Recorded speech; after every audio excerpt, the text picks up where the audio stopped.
الله أكبر.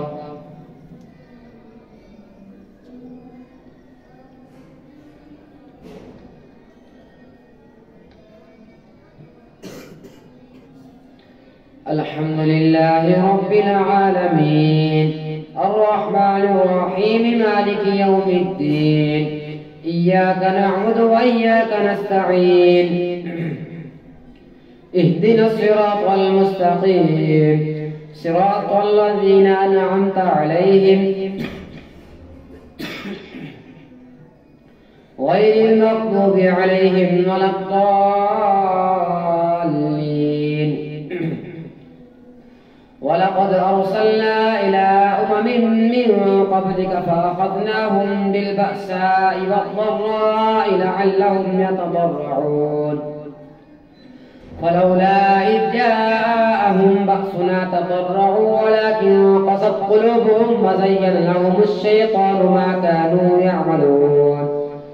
فلما نسوا ما ذكروا به فتحنا عليهم أبواب كل شيء حتى إذا فرحوا بما أوتوا أخذناهم بغتة فإذا هم مبلسون فقطع دابر القوم الذين ظلموا والحمد لله رب العالمين. قل أرأيتم إن أخذ الله سمعكم وأبصاركم وختم على قلوبكم من إله غير الله يأتيكم به انظر كيف نصرف الآيات ثم هم يصدفون. قل أرأيتكم إن أتاكم عذاب الله بغتة أو جهرة هل يهلك إلا القوم الظالمون وما نرسل المرسلين إلا مبشرين ومنذرين فمن آمن وأصلح فلا خوف عليهم ولا هم يحزنون والذين كذبوا بآياتنا يمسهم العذاب بما كانوا يفسقون. قل لا أقول لكم عندي خزائن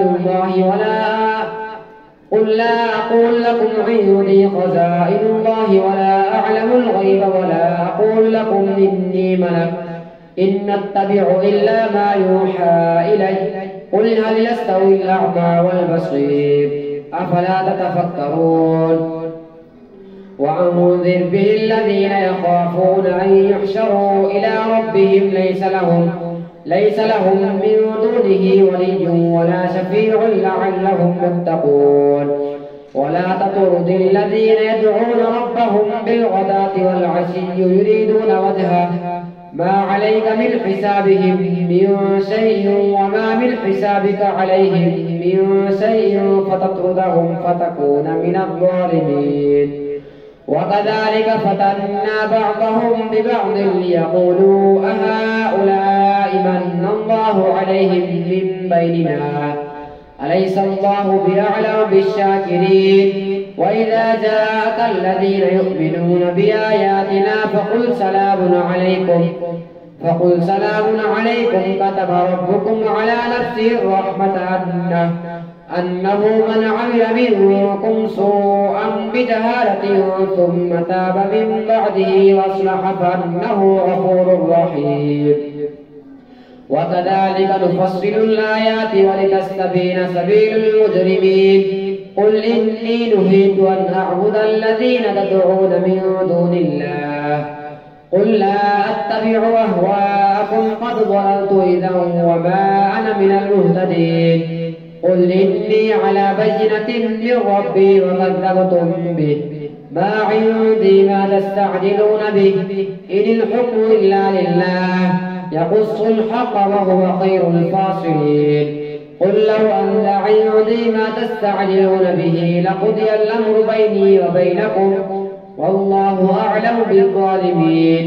وعنده مفاتح الغيب لا يعلمها إلا هو ويعلم ما في البر والبحر وما تسقط من ورقة إلا يعلمها ولا حبة في ظلمات الأرض ولا رطب ولا يابس إلا في كتاب مبين. وهو الذي يتوفاكم بالليل ويعلم ما جرحتم بالنهار ثم يبعثكم فيه ليقضى أجل مسمى ثم إليه مرجعكم ثم ينبئكم بما كنتم تعملون وهو القاهر فوق عباده ويرسل عليكم حفظه حتى إذا جاء أحدكم الموت توفته رسلنا وهم لا يفرطون ثم ردوا إلى الله مولاهم الحق ألا له الحكم وهو أسرع الحاسبين قل من ينجيكم من ظلمات البر والبحر تدعونه تضرعا وخفية لئن أنجانا من هذه لنكونن من الشاكرين قل الله ينجيكم منها ومن كل كرب ثم أنتم تشركون قل هو القادر على أن يبعث عليكم عذابا من فوقكم أو من تحت أرجلكم أو يلبسكم شيعا ويذيق بعضكم بأس بعض انظر كيف نصرف الآيات لعلهم يفقهون وكذب به قومك وهو الحق قل لست عليكم بوكيل لكل نبأ مستقر وسوف تعلمون وإذا رأيت الذين يخوضون في آياتنا فأعرض عنهم حتى يخوضوا في حديث غيره وإما ينسينك الشيطان فلا تقعد بعد الذكرى مع القوم الظالمين وما على الذين يتقون من حسابهم من شيء ولكن ذكرى لعلهم يتقون وذر الذين اتخذوا دينهم لعبا ولهوا وغرتهم الحياة الدنيا وذكر به أن تبصر نفس بما كسبت ليس لها من دون الله ولي ولا شفيع وإن تعدل كل عدل لا يؤخذ منها أولئك الذين أبصروا بما كسبوا لهم شراب من حميم وعذاب أليم بما كانوا يكفرون قل أندعو من دون الله ما لا ينفعنا ولا يضرنا ونرد على أعقابنا بعد إذ هدانا الله كالذي استهوته الشياطين في الأرض حيران له أصحاب يدعونه إلى الهدى ائتنا قل إن هدى الله هو الهدى وأمرنا لنسلم لرب العالمين وأن نقيموا الصلاة واتقوه وهو الذي إليه تحشرون وهو الذي خلق السماوات والأرض بالحق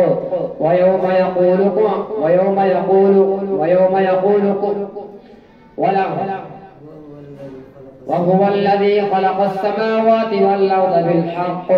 ويوم يقول كن فيكون قوله الحق وله الملك يوم ينفخ في الصور عالم الغيب والشهادة وهو الحكيم الخبير وإذ قال إبراهيم لأبيه آزر أتتخذ أصناما آلهة إني أراك وقومك في ضلال مبين وكذلك نري إبراهيم ملكوت السماوات والأرض وليكون من الموقنين فلما جن عليه الليل رأى كوكبا قال هذا ربي فلما أفل قال لا أحب الآفلين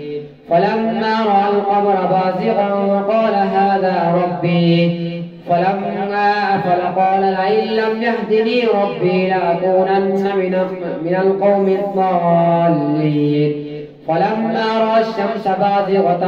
قال هذا ربي هذا أكبر فلما أفلت قال يا قوم إني بريء مما تشركون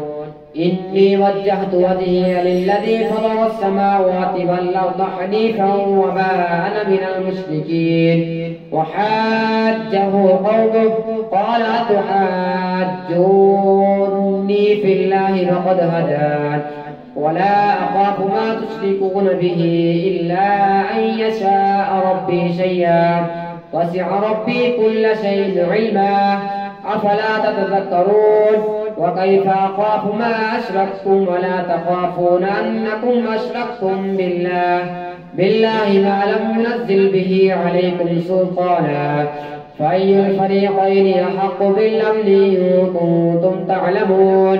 الذين آمنوا ولم يلبسوا إيمانهم بظلم أولئك لهم الأمن وهم مهتدون. الله أكبر.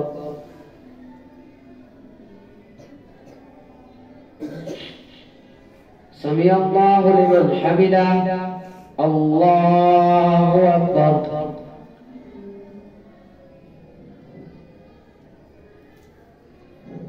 الله أكبر. الله أكبر.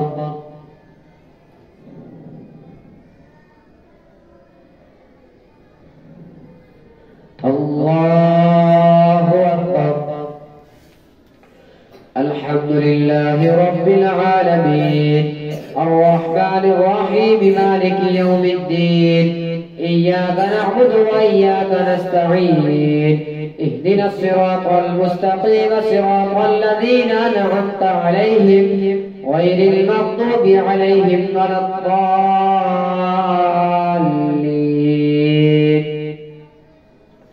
وتلك حجتنا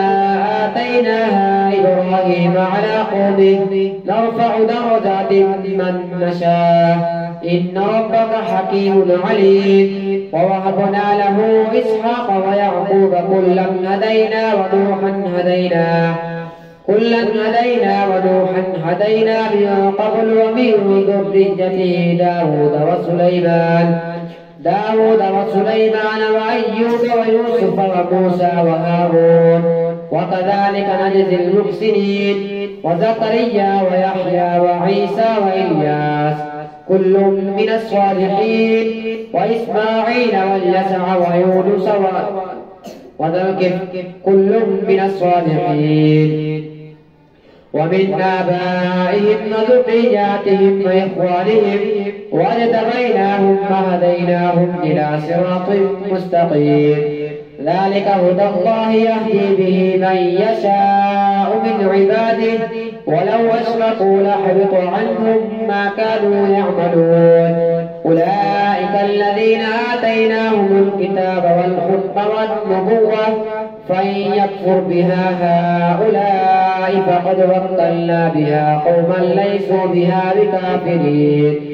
أولئك الذين هدى الله فبهداه مقتده قل لا أسألكم عليه أجرا إن هو إلا ذكرى للعالمين.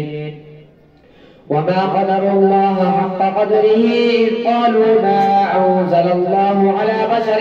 من شيء قل من أنزل الكتاب الذي جاء به موسى نورا وهدى للناس تجعلونه قراطيس تبدونها وتخفون كثيرا وعلمتم ما لم تعلموا أنتم ولا آباؤكم قل الله ثم ذرهم في خوضهم يلعبون. وهذا كتاب أنزلناه مبارك مصدق الذي بين يديه ولتنذر أم القرى ومن حولها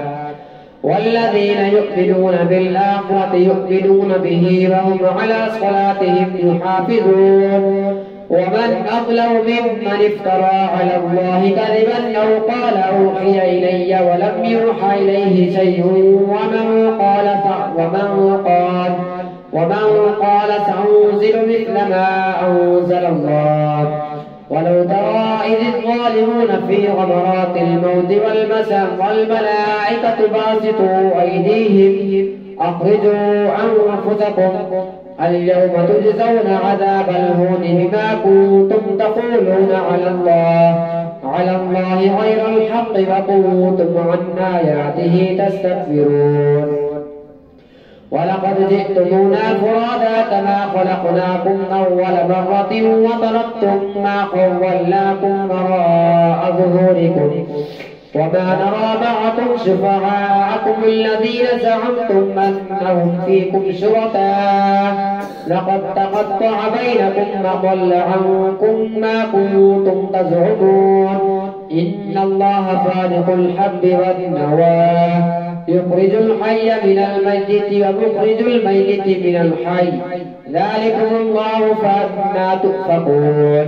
فالق الإصباح وجعل الليل سكنا والشمس والقمر حسبانا ذلك تقدير العزيز العليم وهو الذي جعل لكم النجوم لتهتدوا بها في ظلمات البر والبحر قد فصلنا الآيات لقوم يعلمون وهو الذي أنشأكم من نفس واحدة فمستقر ومستودع قد فصلنا الآيات لقوم يفقهون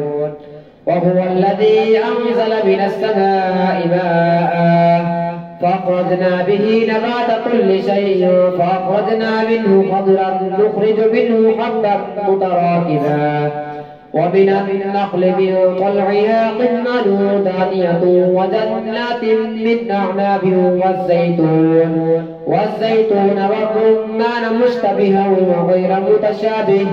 انظروا إلى ثمره إذا أثمر وينعه إن في ذلكم لآيات لقوم يؤمنون وجعلوا لله شركاء الجن وخلقهم وخلقوا له بنين وبنات بغير علم سبحانه وتعالى عما يصفون بديع السماوات والأرض أنى يكون له ولد ولم تكن له صاحبة وخلق كل شيء وهو بكل شيء عليم ذلكم الله ربكم لا إله إلا هو خالق كل شيء فاعبدوه وهو على كل شيء وكيل لا تدركه الأبصار وهو يدرك الأبصار وهو اللطيف الخبير قد جاءكم بصائر من ربكم فمن أبصر فلنفسه ومن عمي فعليها وما أنا عليكم بحفيظ وكذلك نصرف الآيات وليقولوا درست ولنبينه لقوم يعلمون اتبع ما أوحي إليك من ربك لا إله إلا هو وأعرض عن المشركين ولو شاء الله ما أشركوا وما جعلناك عليهم حفيظا وما أنت عليهم بوكيل ولا تسبوا الذين يدعون من دون الله فيسبوا الله عدوا بغير علم كذلك زينا لكل أمة عملهم ثم إلى ربهم مرجعهم فينبئهم بما كانوا يعملون وأقسموا بالله جهد أيمانهم لئن جاءتهم آية ليؤمنن بها قل إنما الآيات عند الله وما يشعركم أنها إذا جاءت لا يؤمنون ونقلب أفئدتهم أبصارهم كما لم يؤمنوا به أول مرة ونذرهم في طغيانهم يعمهون الله أكبر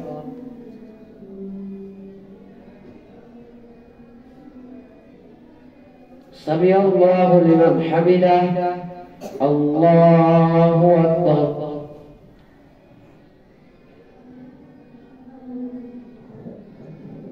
الله أكبر الله أكبر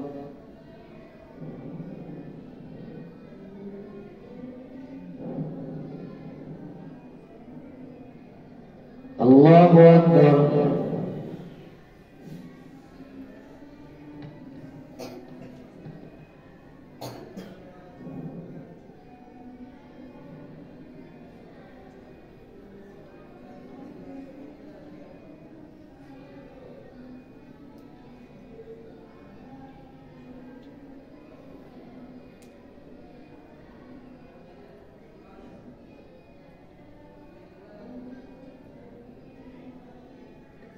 السلام عليكم ورحمة الله.